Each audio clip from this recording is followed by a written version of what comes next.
But as I mentioned before, we are letting the patient to lose this valuable time when they are waiting to see the efficacy of a new drug. So it is really the physicians out there who are one of the main reasons of reluctance. And the expense. Cost of surgery is, yes, it is expensive everywhere. And in some countries, it is not reimbursed by the government. In some maybe more than some. Sometimes in our country, it has also this kind of problem. There is a long queue to wait to be operated in a state hospital, so they may go to a private hospital, which is high cost. But usually in our country, it is reimbursed by the government. It is a high cost, we know this. But on the other hand, regular visits to outpatient clinics, regular EEG recordings, drugs, and the patient payments for many other things. If we add all the things, the sum up will be much higher than the cost of a surgery. So we should think about this, and there is no need to be so reluctant about epilepsy surgery. Now the goals are different for infants and children compared with adults, because we know that childhood is not the small adults. We are aware of it. And the child neurologists always mention about this. And we are all, as a neurologist, we are all aware about this. But especially when we are talking about epilepsy, the outcome, the expectations is a little bit different compared with childhood and adulthood. For children, there are usually severe epilepsies with many seizures in one day, and due to seizures and the drugs that they use, they have cognitive and behavioral problems which may progress in the meantime and which may also induce some delay in their development, which is very important. Childhood is a very valuable period of our lifetime. So we have to protect this lifetime, this period of our lifetime. And this is why it is very important for children to be free from seizures and drugs as soon as possible. But on the other hand, for adults, it's just totally different. They have already grown up, but they have more different expectations. They want to get married, they want to get their driving license, they want to be free, they don't want their parents to be really working on them every day, just some, they always have some social problems, inhibition, because of their fright of, or because they are scared of having seizures on the way in the school somewhere else, so they don't want to go into public and so on. So these are their problems, these are the adult problems, different than children. So there is no really rush maybe for adult persons like we do, we recommend for the children. But still, there are lots of things that will be gained by epilepsy surgery for adults as well. So what is our objective? We are talking about resective surgery now. The objective is complete resection or disconnection of the epileptogenic zone or network. Now we are dealing with networks. We know that brain is working with networks, so we are dealing with epileptogenic networks.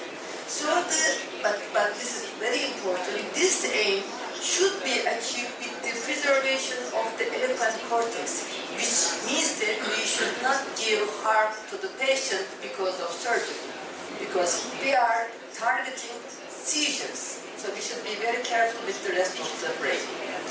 That's why pre-surgical evaluation is mandatory. That's why we need a teamwork. A neurosurgeon should not do it alone. Yes, they can see the lesion there and may think that, okay, I should get out this lesion and the patient will be a seizure, which is not true. We should do the pre-surgical workup, we should decide about the network, the epileptogenic network, then we should refer the patient to the surgeon. The epileptogenic zone and network concept is a little bit different according to the different schools. The area necessary and adequate for onset and the primary organization of seizures, this is the definition given by French school, and the minimum cortex area that must be resected to abolish the seizures, which is inactivated or completely disconnected. This is the definition given by American school, I must say. But there are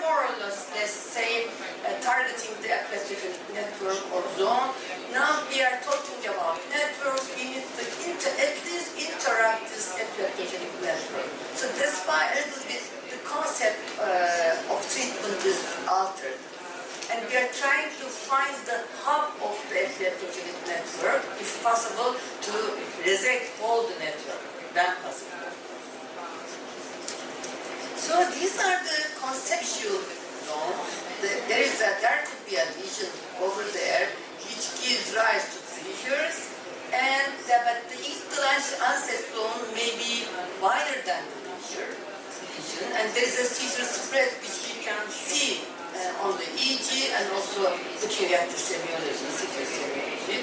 And the irritative zone means that the onset zone, it should be wider than seizure onset zone or the epileptogenic lesion because of the propagation of the interdictal epileptogenic activity. And the whole concept is we should be thinking about the epileptogenic zone. So we need a decision-making process. I like this kind of analytic approaches. That's why I always have kind of steps. The first step is diagnosis of seizures and epilepsy, which we have discussed yesterday. Then we need to diagnose the surgical candidates, and we should do the pre-surgical evaluation, and we should discuss what we have found after pre-surgical evaluation. Then we need to assess this benefit issue and operate, and then follow the patient. So now we will talk about how we do the other steps. The first step for us, as we missed the first two yesterday, who may be the good candidates? These are some general issues, because it is really very, very individual for each.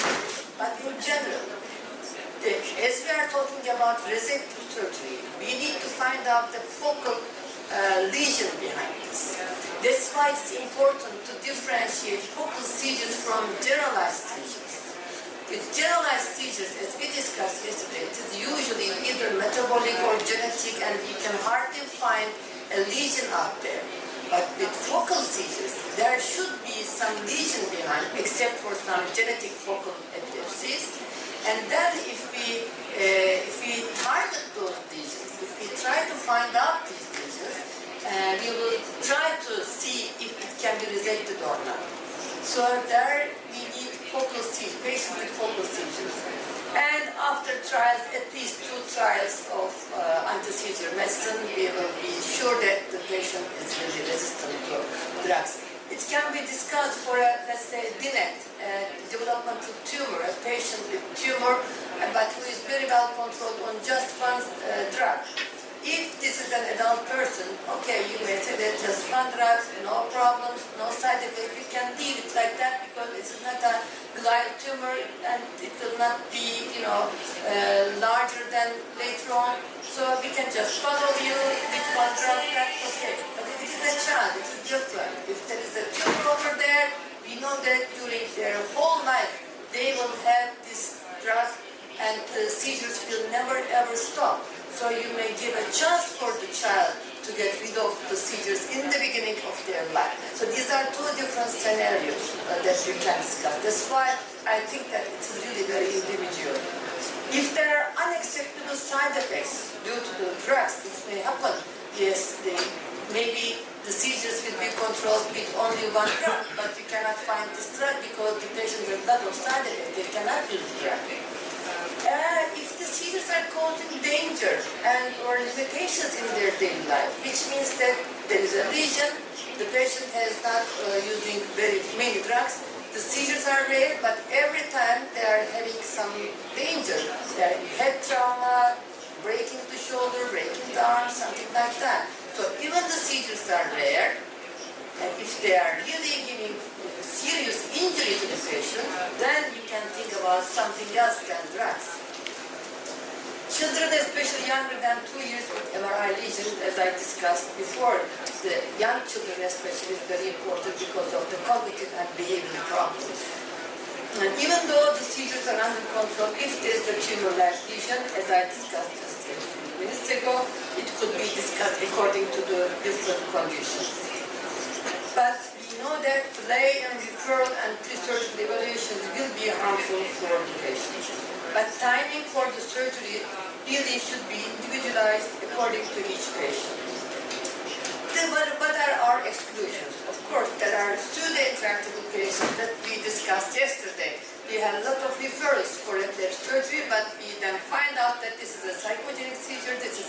be something else, but it's not epilepsy.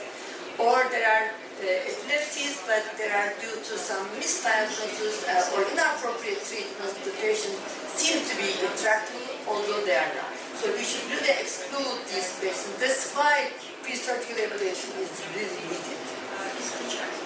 Or there are benign epileptic syndromes or self-limited epileptic syndromes. So again, we should really understand who are they. For example, there is a patient with Rolandic epilepsy and with a lesion. But if we are sure that the epilepsy is just the focal, idiopathic, genetic Rolandic epilepsy, the lesion is there, but it has nothing to do with the epilepsy. So we should be sure about these self-limited benign epileptic syndromes. And if there is a progressive systemic disorder at the same time, the patient may have a cancer, let's say. So the cancer, the treatment of cancer is much more important than treatment of epilepsy at that point. So you can wait until the other problems resolve. But I must say that low IQ and chronic psychosis are not accepted as contraindications anymore. Any patient with any kind of IQ may benefit from seizure control, and even psychosis, patients with psychosis will benefit from control of their seizures. Maybe they will not get rid of their psychosis, but they will benefit because they may have chance to be free of seizures and free of drugs. So, how do we do pre-surgical workup? It should address to do delineation of the epileptogenic zone or network, and that's why we are doing this pre-surgical workup, because we need to understand before surgery the probable impact of surgery on cognitive functions and psychological state of the patient. So we try to understand the current position and we try to predict what will happen after surgery. We have two steps. Yesterday Dr. Rustam also mentioned about this. We have two steps for pre-surgical evaluation. The first step is the non-invasive step. The second step is invasive step. With the non-invasive step, almost, let's say, 70 to 80% of patients, the candidates, can be operated. You don't need to go to invasive for each patient. Only minority of patients will be needed. So non-invasive methods are much more important than the invasive. So it's the general approach. We need to have a good knowledge of epilepsy. First, we need to learn epilepsy. We can differentiate epileptic seizures, the types, the etiology behind, and then we will decide about the candidates. Then the electrophysiology and semiology, to understand the semiology that will be helpful for the epileptogenic onset zone, and structural imaging, and functional imaging, neuropsychology, and psychiatry. These are general, but there are some essential ones. Electrophysiology and knowledge of semiology, structural imaging, and neuropsychology. These are the three essential methods that we should be doing for pre-surgical evaluation. But the others are optional, which means that if you don't have PET, that doesn't mean that you cannot do epilepsy surgery. If you don't have PET, SPECT, doesn't mean that you cannot perform epilepsy surgery. These are all optional. These are all additional data to our knowledge. But with these three very important methods, we can delineate the epileptogenic network. And of course, if we have the others, they will be helpful too. So with electrophysiology, all of them, intellectual scalp EEG, ictal scalp video EEG, with the recording of the seizures, and we can use additional electrodes. Now we have additional electrodes, we added more electrodes to the scalp EEG, and source documentation, high density. Again, these are some optional methods. With the intellectual EEG, we can understand about the irritative zone, which means that there may be a propagation of the epileptogenic activity to distant zones also. But here it is coming from the sphenoid electrodes, which I don't use it anymore. We have some additional scalp electrodes now.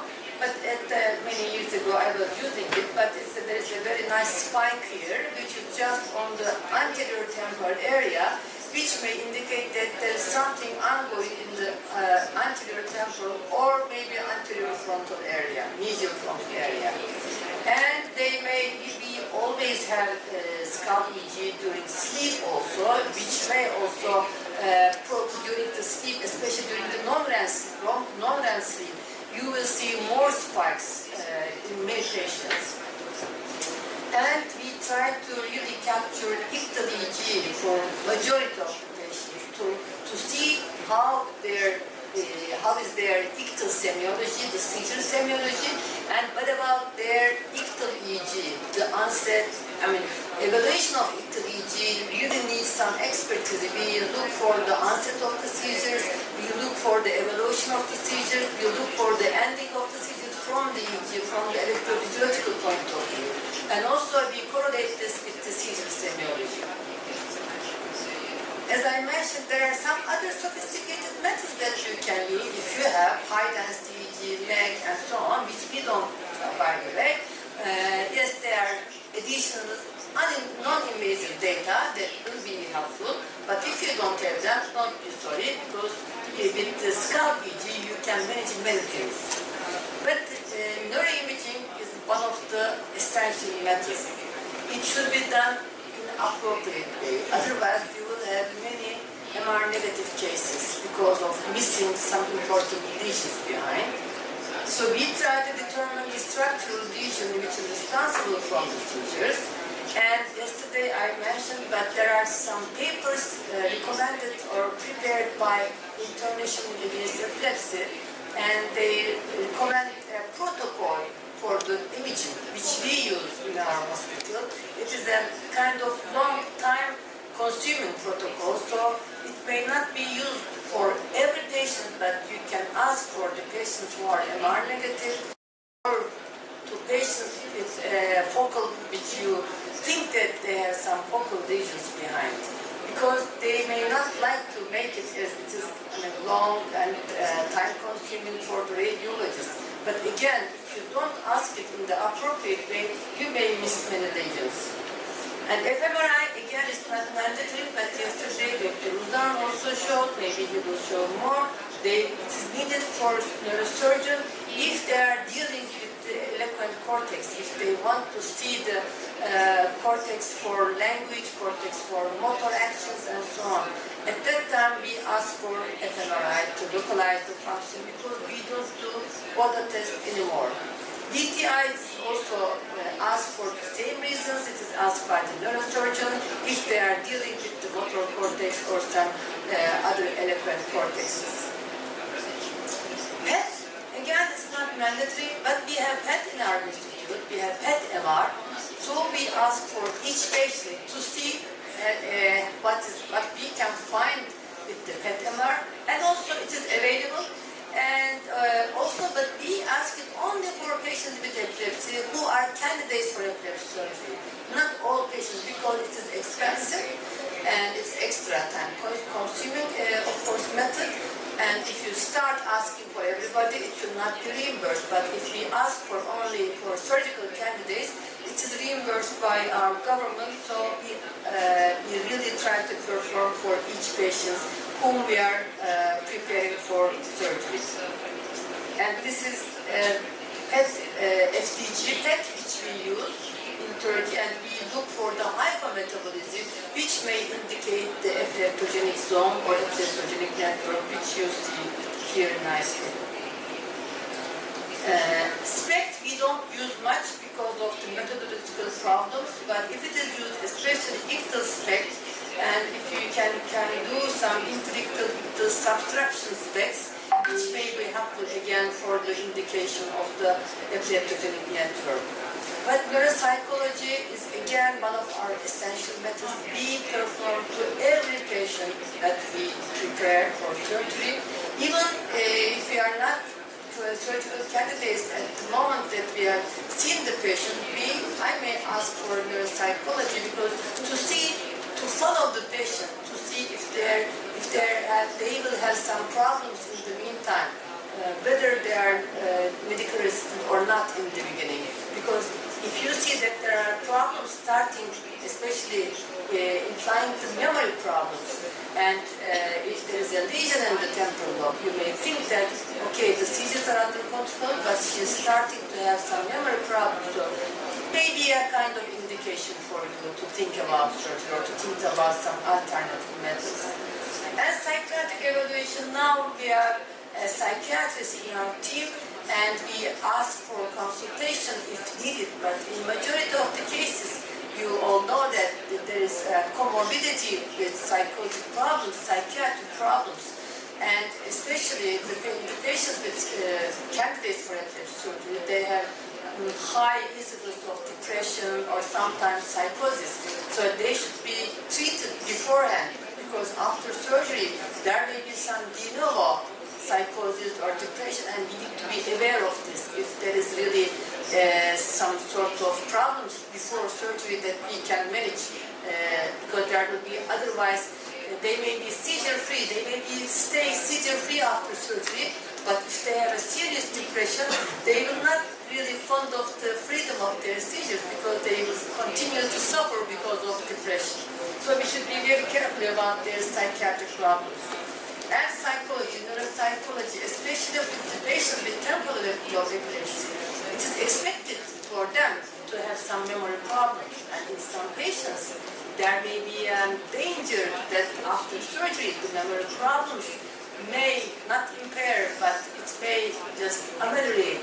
So we should be very careful, especially if we are dealing with the dominant temporal lobe. We should be very careful. If the memory is all normal before surgery, there may be a high chance that the memory may get worse after surgery. So we should be very careful with the memory. But it is especially for the language dominant side. And the second step, if we are not satisfied with the first step, we go to the second step, which is the invasive phase, phase 2, with intracranial recordings. It's either acute, there is intraoperative acute echo scope, or chronic extraoperative, which is stereo EEG, implanted electrodes, or sample electrodes, and also functional mapping if needed. As I mentioned, it's not necessary in majority of the patients. In our patient population, it's almost 15% of all our patients underwent invasive recordings. How do we make a decision about invasive recording? What are the indications? If the preoperative non-invasive data is discordant or inconclusive, if MR negative, and we cannot understand where is the epileptogenic zone, to delineate the borders of epileptogenic zone, we know where it is, but we are not sure about the borders. Or if there are multiple lesions, to find out which lesion is really responsible, like a patient with tuberous sclerosis, for example. If there are diffuse lesions that you don't want to take out all of them, but you want to find out the responsible part of the lesion. And of course, to see the relationship with the functional electronic cortex. Actually, we don't use subdural electrodes anymore because yesterday Dr. Uzan mentioned that there is a higher complication risk with subdural electrodes because they need craniotomy in majority of the cases. But it is still used in some centers. And these are the electrodes. It's up to you, according to your hypothesis, it's up to you how large that you will implant. But we use stereo EEG, which was described by Talayra and Banco. These are the electrodes implanted through a burr-hole. But always you need a hypothesis. Of course, we don't put electrodes everywhere in the brain. With the phase 1 pre-surgical evaluation, we have an idea, we have a hypothesis about the probable epileptogenic network. Let's say it is somewhere around insulo-opercular cortex. That means that we will implant the electrodes around this area, left or right. We try to really indicate if it is left or right. We try to avoid bilateral implantations. It is not only not so easy for the surgeon, but also more expensive because every electrode costs a lot. And unfortunately, it is not reimbursed in the country. It's only very little in reimbursement, so the rest should be paid by the patient himself or herself. So it is really a very costly procedure. and it is very difficult for many patients. That's another problem for us at least. And I think Dr. Uzan will tell me more about this.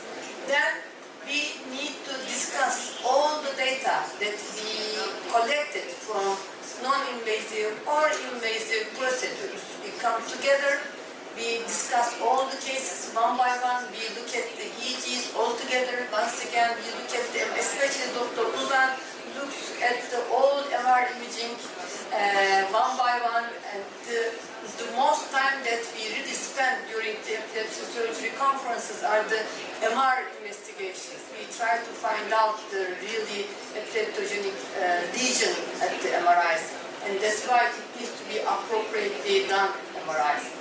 And we then try to make the correlation. This is the, I think, the motto. It should be the motto for epilepsy surgery.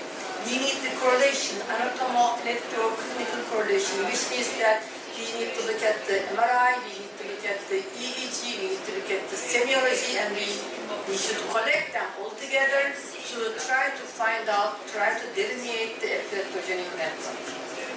And of course, it's not finished yet. Although we make our decision, we need to discuss this decision with our patient and or parents.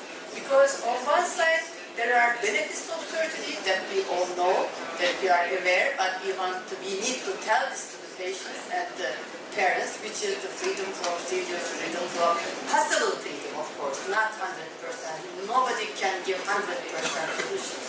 But we say that there is a possibility to live from seizures, to live from drugs. And of course, with all these things, with a better social life. But on the other hand, there are some risks for surgery. This is a brain surgery, so there of course needs to be a risk. So there may be complication, or after surgery there may be seizures still ongoing or recur after a while. And these are some really risks that they need to know. Otherwise, they will come to you and say that, okay, I had the surgery, but still I'm having seizures. But we told you this before, it could happen. Sometimes it could happen, and they need to know. So frustration is very important. We need to really explain it very well before surgery that these are the risks, these are the benefits, and they will make their own decision. We never push the patients for surgery. We just offer it as an option for them. And then surgery, and then follow-up. Now I will give you some examples of our patients that are really good candidates for epilepsy surgery. I think you have a lecture about medial temporal epilepsy, which really needs special attention. By the way, at least in our patient population, we started to see less and less patients with hypocampastic neurosis, and I learned that, and I know that it is just same in almost all epilepsy surgery centers. The patients that we see with hypocampastic neurosis is less than before. We don't know the reason why. Maybe we have already operated many of them, I don't know. But it's getting less, and whenever we see those patients, we are very happy because they are the best candidates for surgery. It's the best outcome. Yeah. But of course, it's not so easy, it's not so simple. We have to be aware of their history, because if there is some initial precipitating injury, which could be a complex febrile seizure, any kind of trauma, any kind of central nervous system infection, but anything during the childhood, early childhood, which may be related to development of hypocampastic neurosis, is a good sign for the patients to be seizure-free after surgery. And the onset is usually in the first decade, but there is a kind of period, which is a latent period, that they can be controlled easily with one drug, maybe two drugs. But after adolescence, the seizure starts slowly again, and then it turns to be a kind of uncontrolled seizure. So it is a kind of outcome, the progress of the disease that you can follow in the patient's history. And there is a typical seizure type. They have a typical aura, and it's not complex partially anymore. This is an old slide that I used before. We should say focal patients with impaired or no non-impaired awareness, but with some automatisms that I will show, and yesterday I showed you some. And in these patients, focal to bilateral tonic-clonic seizures are not frequent.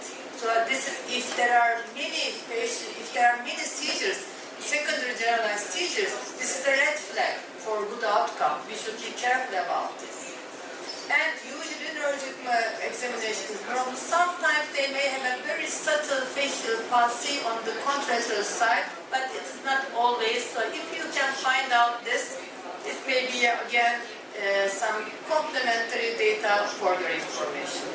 And we have almost typical EEG findings, the ictal and interictal EEG, and in the MRI with hippocampal atrophy and sclerosis.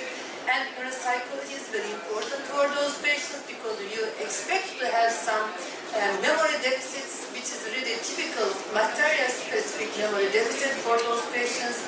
It could be, depending on the site, it could be verbal or non-verbal type of memory deficit, but we expect to see if there is no memory problems, then there is a risk of memory decline after surgery. So we should be very careful about this. And the pathology usually hippocampal sclerosis. And just as an example, this is a patient who was able to come to us at age 40. You see, the seizure onset is 14. Which means that he suffered from seizures almost for 30 years. And the aura is a typical epigastric sensation. They usually mention about rising epigastric sensation. And this is again a typical finding, slowing and sometimes sharp waves at the anterior temporal electrodes, T3, T4, something like that, and sometimes F8, F7. And this is Bak bakalım bana. Bana bak. Sen duyuyor musun? you can read Bunlardan neydi? the technician is speaking. Şunların renklerini söyler misin bana? He is asking the questions and the patient is answering all questions correctly. He is asking the color, he says yellow. Altındaki? But his voice is dysprosic. If you just try to pay attention to his voice. And he is also oral automatic. Kaç yaşındasın? How old are you?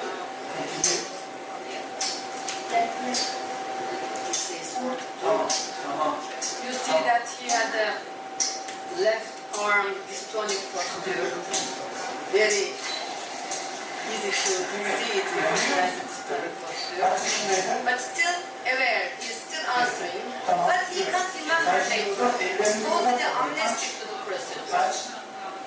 Straight Tamam. he does. So he obeyed the orders. Uzat. This is the seizure. And what else do we have? This is the focal aware seizure because if their awareness is not impaired, what I mentioned, he will not remember anything at all after the seizure. Motor onset with automatism. So this is a typical seizure for a patient with temporal epilepsy.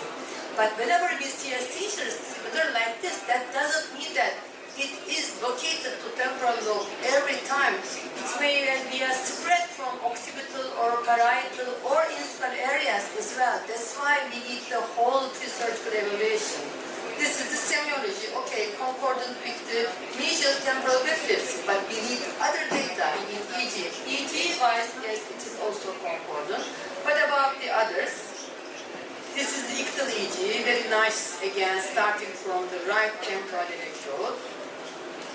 And MRI, okay, again with hippocampal sclerosis and atrophy on the right hippocampus. And we have PET, as I mentioned, he has right-sided, a little bit wider hypometabolism compared with the left side. You see it is hypometabolic. So this is the right hippocampal sclerosis. He had also, I mentioned, I think I showed here, he has non-verbal memory difficulties, which is again very well concordant with the right side hippocampal sclerosis. So he underwent surgery, and since 2008 he's completely seizure-free, drug-free, and he's not coming anymore. He's not our patient anymore, not a patient anymore. And the pathology is hypocampal sclerosis type 1. why I said type 1, because there are other types of epileptic neurosis, is seizure and drug free. As I mentioned, there are other types of hypocampus. There are 4 types already described pathologically, 4 different types. Probably there are different clinical outcome or clinical progress in different type of pathologies, although it is not very well described yet. But for example, with type 2, you cannot, or type 2 or type 3, you can hardly see the hippocampal atrophy. But you can understand this from the pathology only. So we should know that hippocampal neurosis is not a homogeneous condition.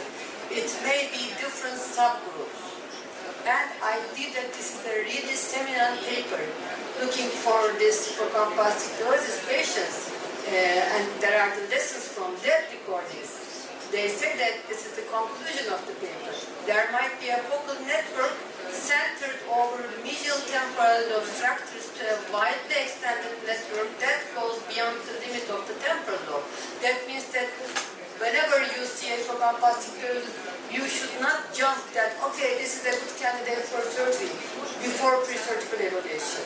You should evaluate those patients appropriately because there may be subgroups and you may need wider graded resections, even there is a hippocampal neurosis on the MRI. So we should be very careful that knowing that there are different groups within this pathology as well. The second group, one of the, again, best candidates, they are with the focal epileptogenic lesions. Could be cortical dysphasia, tumor, vascular malformations, anything. This is a girl, 17 years old girl. Seizure onset 6 years. Again, she waited for more than 10 years. No problems during childhood. Seizures were controlled until this age. That's why they were not referred to surgery. She was not referred to surgery. But last month, although she was well controlled on one drug, in the last few months, her seizures were exaggerated so much that she was on intensive care unit just before referring to us. So she was discharged from intensive care unit, and then she came to our hospital. I will show her seizures. She was having an MRI with her, which was reported to be normal. She didn't have any aura. This is her intricate EEG, very nice. You can see that nice spikes here on the left frontal area, frontal central area. I mean, interictal EEG is also as important as ictal EEG. Sometimes you may not go for ictal EEG because the seizures are there, you cannot capture. But if you have good interictal EEG, which is concordant with your lesion, even on this condition, you can undergo, or you can perform resective surgery. But not always. If you have this kind of nice spikes. And this is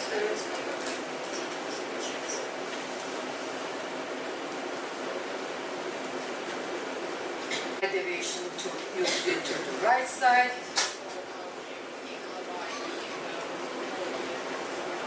Is some posture on the left leg, sometimes left arm.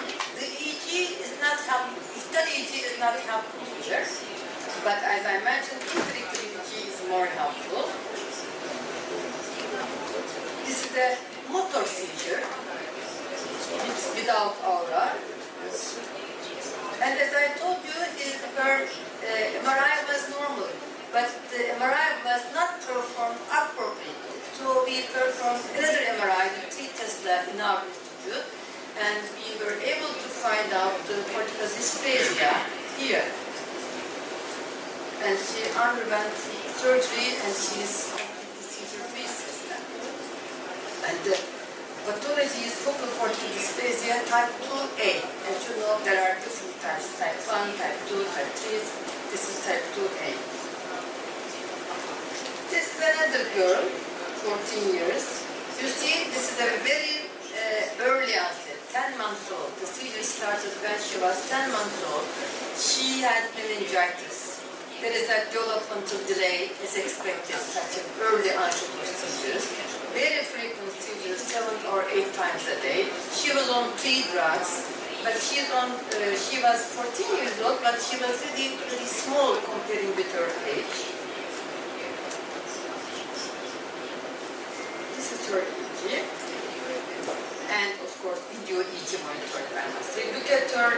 interically, a lot of polyspincal veins, bilateral disturbed polyspincal veins. You can hardly mention or talk about the focal lesion here. But with the history, you can think that, okay, there is something ongoing in the brain at early age due to meningitis. So these are always bilateral. And now, here there is a tonic pattern, which are where our seizure started, but it's really bilateral. You can hardly find out the focal onset here. So it is just bilateral tonic posture when you look at your semiology. From the electrophysiology, it is really very difficult to determine a focal onset or focal, if there is any focal lesion or not. So, what do you expect from this patient? There are pediatric neurologists, I don't know if I'm still here. So, the EEG is really bilateral. And listening to the history, there is meningitis. But she is developmentally delayed on 3 drugs and very frequent seizures. What do you expect to see? This is her MRI. She has a lesion at the occipital area. The occipital lesions may be, if they are early lesions, they may really present with bilateral EEG activity, which may really misleading for all of us, for many of us. And the seizure semiology is just frontal, just tonic posture, motor seizure. It is just a propagation of the epileptogenic activity from the occipital area to the frontal motor network. And that is one-sided. She is lucky because it is only on one side, on the left side. So she was operated. Mustafa, this is disconnection or resection disconnection, I guess. This is a disconnective surgery, and she is seizure-free for the last 3 years. Or there may be sometimes diffuse hemispheric lesions. Again, we are dealing with childhood here because it's not so easy for the adults for this kind of procedure. This is a young girl, 12 months old, but really delayed. Postnatal first day, the seizure onset, very frequent tonic spasms like we see, and she is developmentally delayed. She was offered surgery since the beginning, but the parents never accepted. She had tonic spasms with EEG, but EEG shows the more epileptiform activity on the right side. And she has right-sided hemispheric cortical dysplasia. And this was the disconnection procedure applied for her, and she became seizure-free after the surgery, but she is still developmentally delayed. She couldn't catch up because she was really very seriously delayed for the 12 months. If this operation was much earlier, probably she will catch up and she will be at least more or less normal like her the other children at her age. But now she is still delayed, but at least she doesn't have seizures. This is the multilobar focal cortical dysplasia type 2. Or there may be atrophic destructive lesions. There is another girl here, 4 years old, and again the seizure started at early age, at age 1. But she has an intracranial hemorrhage postnatal 10 days, and she stayed at the ICU. And she has many seizures again, 4 to 10 times a day. This is the girl.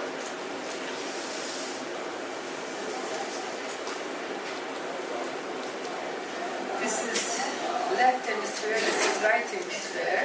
And you see on the left hemisphere, there are spiking starts and then slow waves. On the right hemisphere, it is usually suppressed, but more epileptiform activity on the left hemisphere.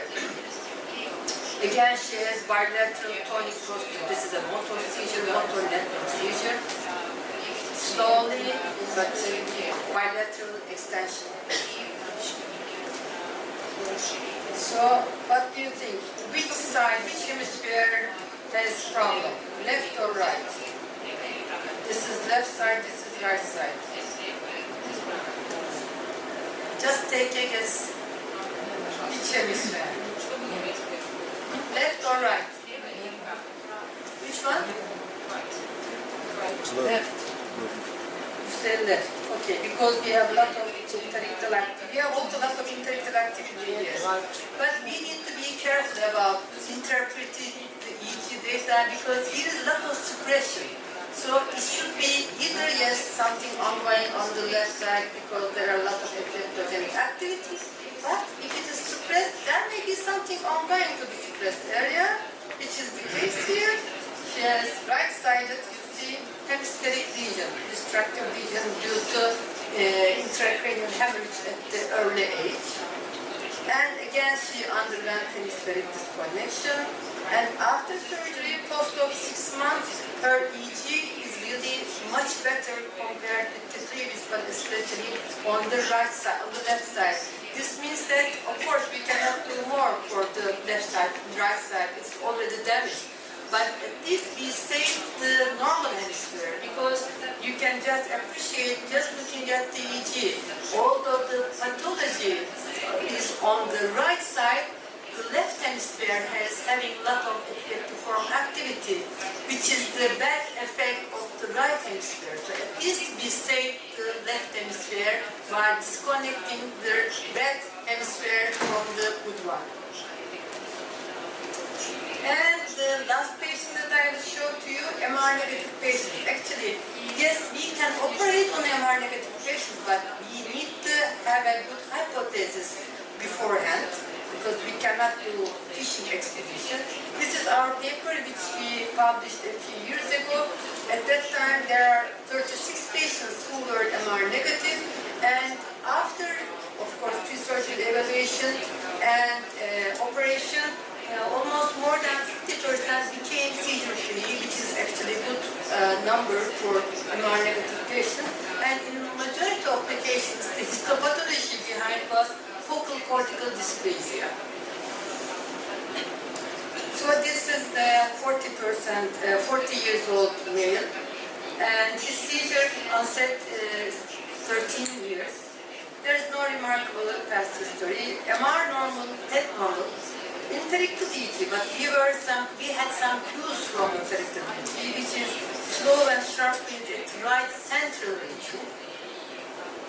And I've been following this guy for a long time. He was implanted VNS first. It didn't work at all. Nothing changed, so he just stopped the VNS. It didn't work. And we decided to see if we can perform surgery.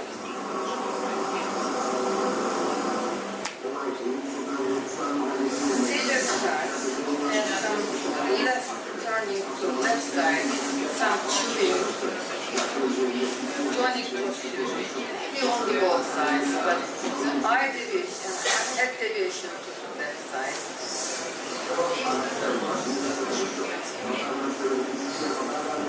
Some purposeful movements. You can hardly say that this is a seizure, but this is a seizure, and his seizures changed in the meantime. It was different, were more motor in the beginning, and he had a lot of head injury because of these seizures.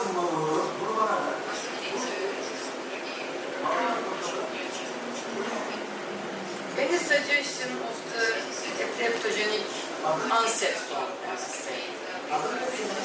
He has central epileptiform activity, as I mentioned, and we have lateralization, right epileptiform.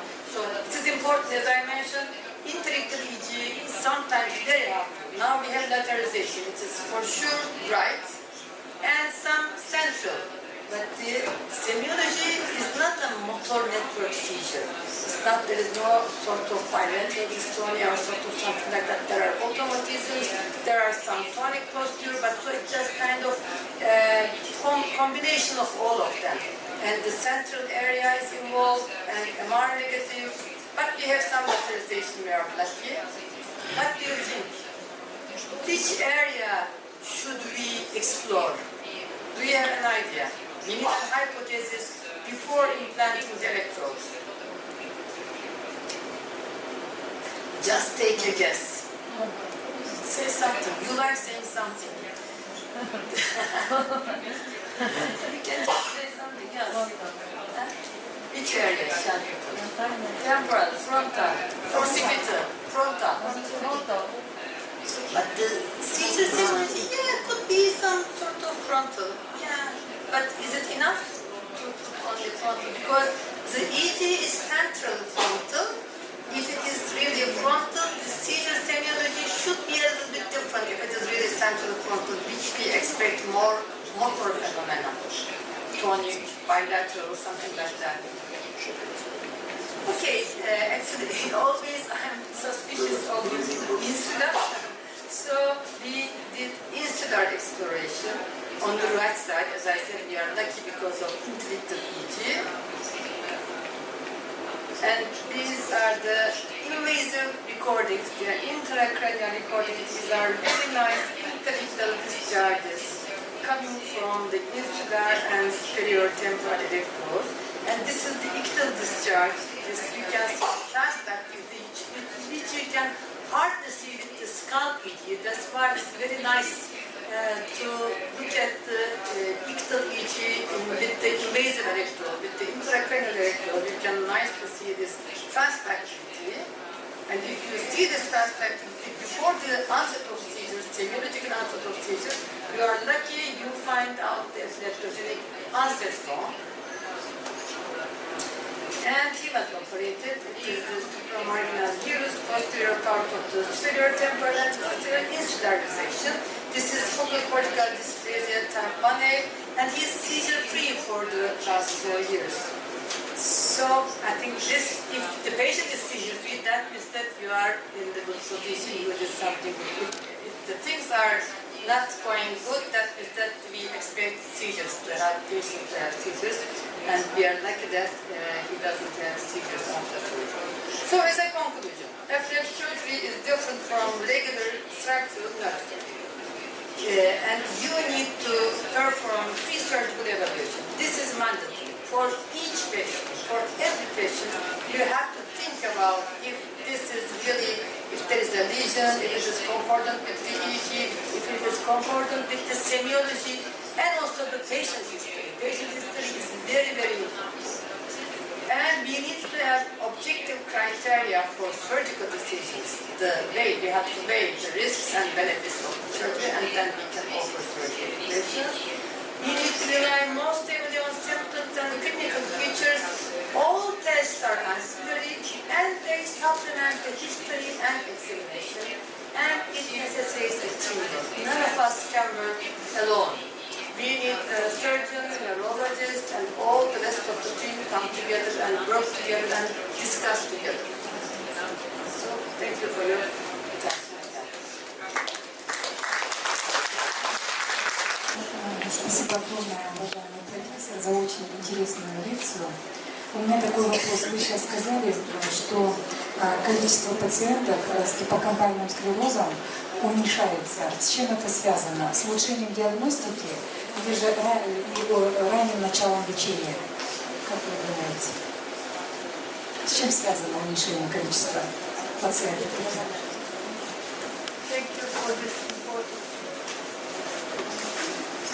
Thank you for this very important question, which can hardly answer. This is the question that is asked in every epilepsy surgery session in all meetings, and I think we don't have one answer, but probably it is thought that the treatment at early age now is much better compared with the past time. The children with prolonged febrile seizures are treated immediately with some drugs that may prevent the patients to develop epilepsy later on. They are used some non-steroid anti-inflammatory agents given to reduce the fever to the kids. I ibuprofen, for example, ibuprofen like medicine. I guess you have also this kind of medicine for decreasing the fever. And in some cases, it is just a theory, but it may be helpful acting through some pro-inflammatory cytokines, inhibiting the cytokines to develop or to prevent the development of epilepsy, but this is just a theory. But for sure, all over the world, the number of patients are decreasing, and there must be a reason behind this. Yes, we operated many patients, but that doesn't mean that new patients will come later on. But probably it is because of the early treatment of these young children with better drugs and more early and as soon as possible will prevent or prevents development of hippocampal sclerosis. This is the kind of general agreement about this, but it's just a hypothesis. Nobody can prove it.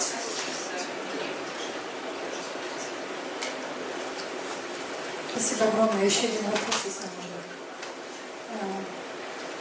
Ну, как бы мы знаем, вот критерии фармакорезистентности, вы могли бы вы еще раз перечислить критерии фармакорезистентности, когда мы можем направить на операцию, ну, чтобы не было псевдорезистентности, да, чтобы четкие критерии. Вот там препараты, 2 препарата первой линии, там, какое время мы должны наблюдать таких пациентов, чтобы говорить о фармакорезистентности. Спасибо. I think to decide about if we are talking about surgical candidates, because first you need to decide, you think that you need to decide about the drug-resistant epilepsy, then if they are surgical candidates or not. But in my mind, just listening to the history of patients, you started to make your mind that this patient will be resistant sooner or later and will be needed for surgery because of the known history of, for example, hippocampal sclerosis. Or if I see a developmental tumor, DOT-SKMA, in the MRI of a young person, young kid, if the lesion is there, that means that for sure, sooner or later, the patient will come back again, whether they are controlled or not. If the lesion is there, in my mind, if there is a lesion and responsible for the seizures, unless you take it out, you cannot relieve the seizures. But, as I mentioned, as I give you in the previous talk actually, if it is an adult patient, it's different than a child too. For adults, yes, you can try different drugs. You try one drug and see what's going on, and you try second drug and see what's going on, because the time is not that important as in childhood.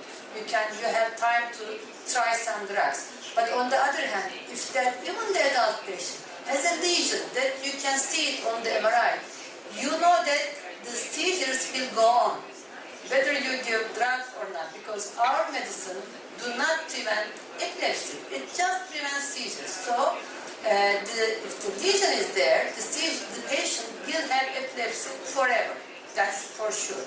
But if they are controlled in one drug, as you started with, it depends on the patient actually, which drug that you will start. I don't believe that we have just guideline-centered decision, because we know that these are the drugs that are effective for focal epilepsies. But if the patient has, for example, depression, I will start lamotrigine. If the patient has psychosis, I will not start levetrestan, for example. But if the patient has no any behavioral problems and some comorbid problems, I will start levetrestan because it's a clean drug pharmacokinetically. If the patient has anxiety, I will start pregabalin. So it just depends on the condition of the patient. If the patient is very thin, you will not start with topiramate or zolizumab because it will decrease the appetite. But if the patient is fat, and if the patient is a lady, the fat lady, she will be very happy to do some weight on topiramate or zolizumab. So it depends on the patient in my mind, to which drug, which medicine that I will start.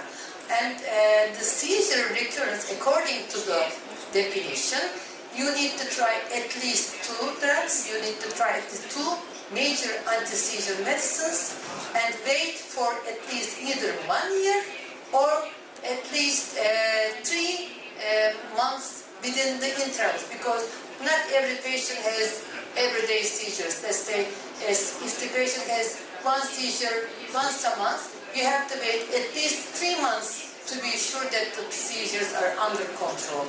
But as I mentioned, these are recipes that can be used in general, because we need to look at the patient whole as a whole, but as an individual to make our own decision.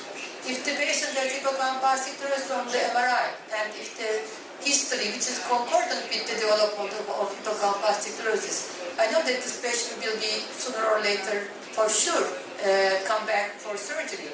I have a few patients whom I've been following since their childhood. They have hippocampal cirrhosis, but very well controlled under one drug. So how can I offer surgery for those cases? I mean, these are young patients, and they are doing very well. So we know that there are some patients, just let's say 10 to 15% of all patients with hippocampal cirrhosis with good outcome. They are there, so you can hardly offer surgery for them because they are very well controlled with one drug. But perhaps he will be more and more difficult to control in the meantime. But if I decide that the patient has more seizures on one drug and I need the second one, the third one, then I will offer surgery because hippocampal cirrhosis is there. So it's really different from one patient to another. For cortical dysplasia, it's the same. There are cortical dysplasia patients have usually very severe seizures since the beginning, and sometimes some of them have status epilepticus all the time. But we have some incidental findings of cortical dysplasia. I have patients who has some sort of dizziness or headache and had an MRI, and then incidentally they find cortical dysplasia, nothing to do with epilepsy. So this could happen too. So it depends on each patient's condition to make the decision. So try not to just stick on some, regulations, but try to find out their individual own perspective to make our own decisions. And of course, patients' decisions, because some patients are very much reluctant for epilepsy. They don't want, they're very afraid, and I never push them. And I have patients who come back 10 years later on, yes, I decided that I need surgery because the lesion is there, and she was afraid in the beginning, but then she saw that nothing can control her seizures, and then she came back just voluntarily. Or some patients come, please cut my head and take it out, but the patient has GME, for example. How can I refer the patient to surgery? It has nothing to do with resective surgery, so there is no need for surgery. You have to explain this. There is no indication for surgery for this kind of epilepsy and so on. So it changes from one patient to another. Спасибо. Спасибо. Еще вопрос, несколько вопросов. Во-первых, спасибо, очень прекрасная лекция, профессор. Я хотела бы спросить, вот сейчас сидят у нас и неврологи, и нейрофизиологи, и нейрохирурги. Хотелось бы от ваших уст услышать, так как у нас идет старт, да, именно конкретно мы хотим хирургическую диагностику проводить. Что должна быть конкретная фокус-группа? Вот я хотела бы, чтобы вы разъяснили перед нашей аудиторией. Фокус-группа – это мультидисциплинарная бригада, которая должна конкретно заниматься именно этой патологией. Вот хотела бы уточнить. I think we need to focus on patients who have focal seizures with a lesion on MRI. It is a good point to start. These are the best candidates with a favorable outcome after surgery. So if you start as an initiation, I will highly recommend to focus on the patients with a lesion, of course, which is concordant with the epilepsy and seizures. And that means that you need a good quality, appropriately performed MRI. You need at least intrathecal EEG, well done, at least with sleep EEG, including sleep and awake, long-term EEG, and if possible, ictal EEG, and analyzing the ictal EEG and intrathecal EEG to make your mind about electrophysiological features of the epileptogenic zone, and try to correlate this with the epileptogenic lesion and look at the semiology if it is also concordant. That electrophysiology will look at the EG. Clinician will listen the history and look at the semiology and then look at the MRI and all together with the neurosurgeon just review all the data all together, and if you decide that the patient will benefit from resective surgery, then you can offer this, you can recommend this to the patient that the patient will get benefit from the surgery. The patients I have shown many patients, and also Dr. Uzan will show you many patients too. We show many babies, kids and young children with hemispherectomies and so on. Because we see many of them, so we started operating on them too. But in the beginning, I started in 1996. In the beginning, for almost 8 or 9, 10 years, we did not implant any patient. We did not do any invasive recordings. But then with Dr. Uzan, we started invasive recordings. It took time for us to expand our knowledge and courage to start with the invasive recordings. So you don't need to start with implantation in the beginning. You don't need to start the most sophisticated cases in the beginning, but try to find out which are the most common group with the lesion, resectable lesion, but suffering from epilepsy. I think we need to focus as a start, and then the others comes later. And also, it will be, if you see that the patient's outcome is favorable with good control of seizures, that will also encourage you also, and it will encourage the team, and it will encourage the neurosurgeon, it will encourage the neurologist. But if you are frustrated, if the patient is frustrated because of the bad control of seizures, because of the recurrence of the seizures, the frustration will be the same for the neurologist, also for the neurosurgeon. So to prevent this kind of frustration, we need to be realistic in terms of the outcome and try to find the patients who have high chance of the best outcome. Спасибо. Хотела спросить, в вашей практике больше операционному вмешательству какие больные? Дети или же взрослые в большом количестве, в большинстве случаев? Какие встречались? В детском возрасте или во взрослом? It was pediatric patients, it was adults in the beginning more often. But nowadays, the pediatric patients are also increasing because pediatric neurologists are started to believe in neurosurgery, the effects of the neurosurgery on the outcome of their patients. So we have almost same, both adults and children. Don't you think, Mustafa? It's almost same, equal. We have both adults and children. Для этого важны детские хирурги или взрослые хирурги, в зависимости от возраста. Детские хирурги, взрослые должны быть нейрохирурги, да? В этой команде.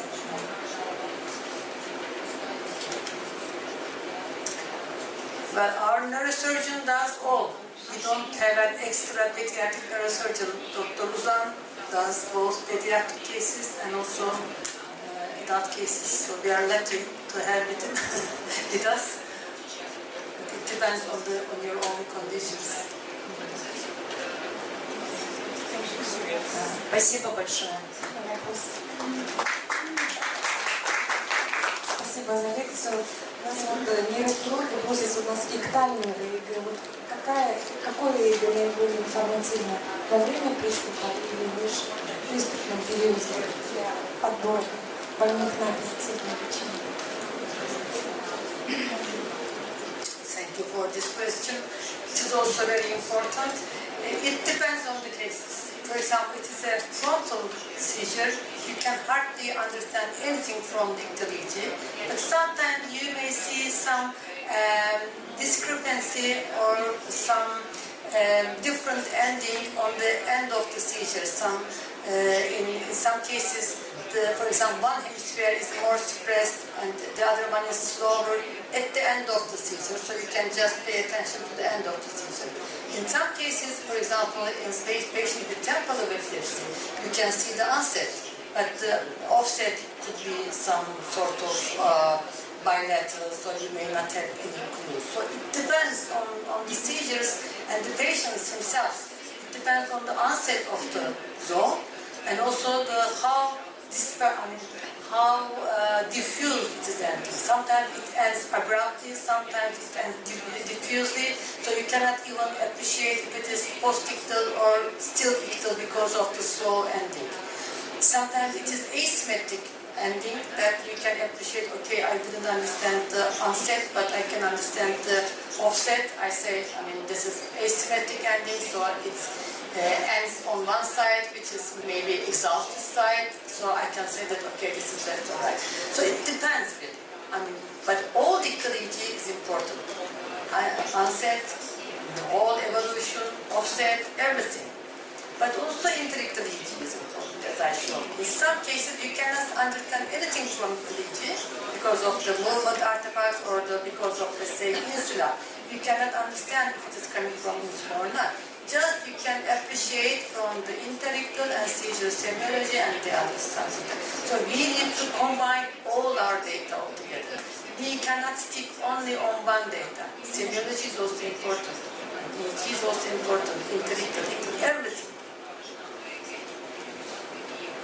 Ну и, соответственно, вопрос, насколько, то есть, при хирургический отбор пациентов, это, вот просто вопрос, нейрохирурги просят ректальную ЭЭГ. Соответственно, у меня вопрос, при хирургический отбор пациентов, это дохирургический этап, или это, то есть этим занимаются не эпилептологи, нейрофизиологи, нейропсихолог и так далее. Это вопрос мультидисциплинарной команды. Или, то есть в чьей компетенции основное решение, насколько человек этот подлежит операции или нет.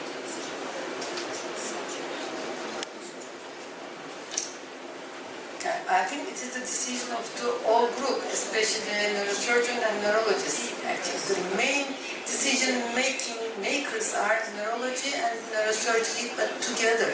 Sometimes Mustafa rejects my decision and I insist, and sometimes I insist and we reject. So we ask for extra evaluations. We, for example, ask for extra EEG. We have an ictal EEG with one seizure. He's not satisfied, ask for another visit. So we let the patient come in again and try to capture more seizures. Or sometimes I say that, okay, this is enough.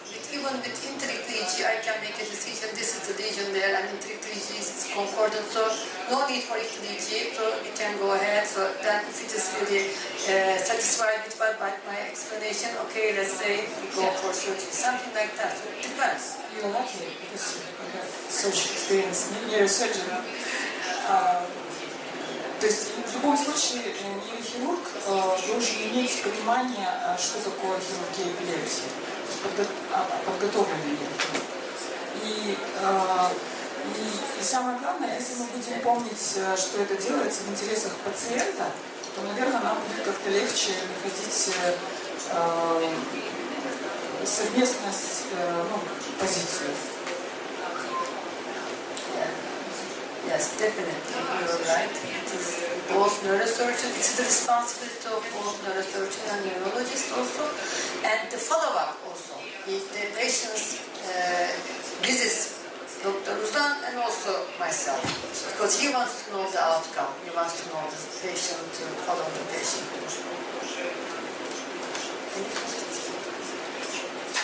Можно еще один вопрос? Вот у нас очень часто ставится такой вопрос. Нейрофизиолог, он должен иметь неврологическое образование, неврологическую специальность. То есть невролог должен шифровать заключение ЭЭГ. Или все же это должен быть свободный от неврологической специальности конкретный другой специалист, нейрофизиолог? Вот такой вопрос. Как у вас построена эта работа?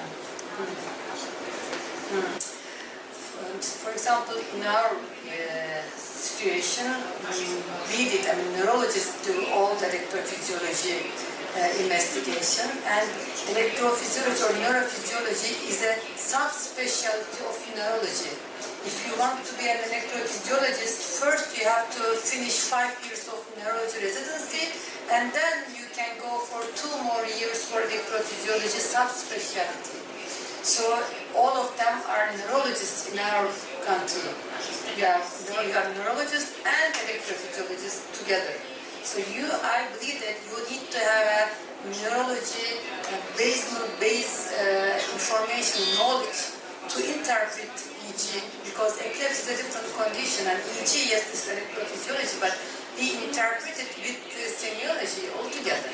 And sometimes you don't see anything on the EG, but as you know the patient, as you know the semiology, then you look at the EG again with the already known information, so it may change your decision. So because it is the interpretation, not only looking at the patterns, you interpret the patterns that you see on the EG. Да, спасибо большое. К этому мы идем, да, потому что у нас резидентура. Вот то, что скоро у нас будет резидентура, даже 4 года или 2 года. Поэтому те, кто интерны, скажите, чтобы поторопились на 2 года. Да, обучились. А так 4 года. И плюс еще под, значит, специальность у нас ЭЭГ, нейрофизиология, мы должны обучать резидентов, кто хочет, конечно, да, в течение 5-6 месяцев. Вот, то есть сейчас такой у нас принят закон. Спасибо. Да, спасибо.